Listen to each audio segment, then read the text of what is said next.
like to introduce you to Marsilio Ficino. Who was Ficino?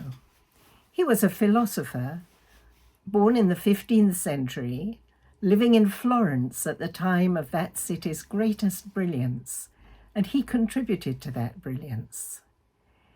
He wasn't just a philosopher, though. He had trained as a physician, he became a priest, he was an accomplished linguist, a beautiful singer, accompanying himself on the lyre, and he was also a thinker, interested in every aspect of life, one of life's great teachers. He's best known for the work that he did translating philosophy from the ancient Greeks into Latin. Latin was the learned language of the time. How did he get interested in Greek philosophy when the church thought it was rather a risky subject to be interested in? Well, he had come across philosophy as part of his training. When he went to university to learn to be a doctor, you had first to read philosophy, and then you progressed to medicine, which was one of the higher degrees. Well, we're not clear how far he got with his medical studies, but he certainly got interested in philosophy. He taught it for a little while at the university, and he just wanted to find out more because he had this idea. He had huge respect for what he'd read, and he had the idea that the Greeks were just as inspired as those who had formed and handed down to us the Judeo-Christian tradition. And when the works of Plato suddenly became available in Greek, in a copy presented to his patron by the Byzantine emperor, he was attracted to the prospect of learning enough Greek to be able to translate that work for the Medici family. And that's what he did. He was able to learn Greek because there were lots of Greeks in Italy.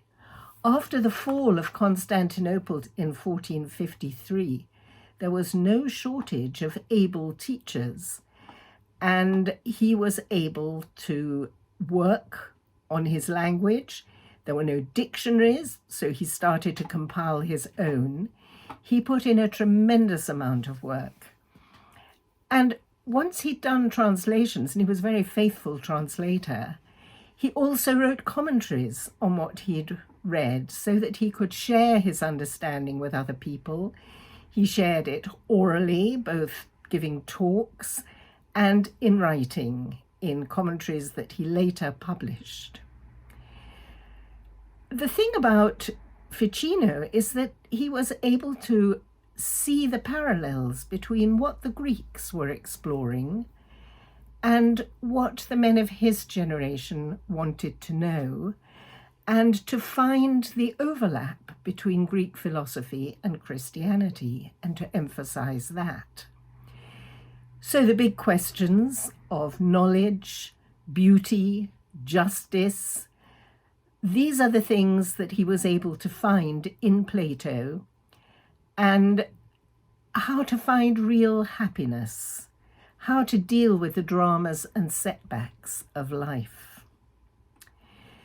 So through his study of philosophy, he was able to reinvigorate Christian thinking and to inspire a generation and the generations that followed. Now, we might think that he lived in a golden age, and in a way he did. He wrote about his age being golden, all the wonderful accomplishments. There were artists, there were mathematical discoveries, there were beautiful palaces and paintings, all sorts of things were good. But there was also epidemics, famine, political and economic crises, war even up and down the Italian peninsula. And in response to that, there was also a rise of religious fanaticism.